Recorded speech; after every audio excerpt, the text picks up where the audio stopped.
Let's see the analysis of Tata Consultancy Services Limited.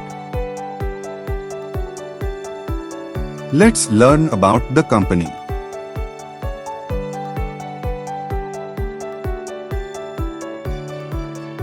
See company overview and pros and cons.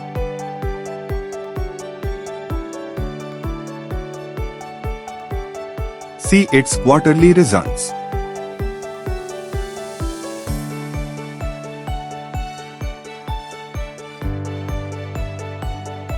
See company profit and loss.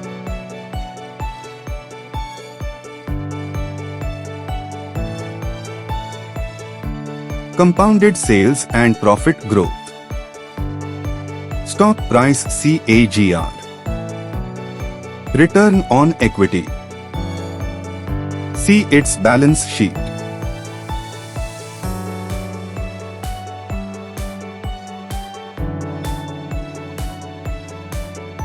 See shareholding pattern.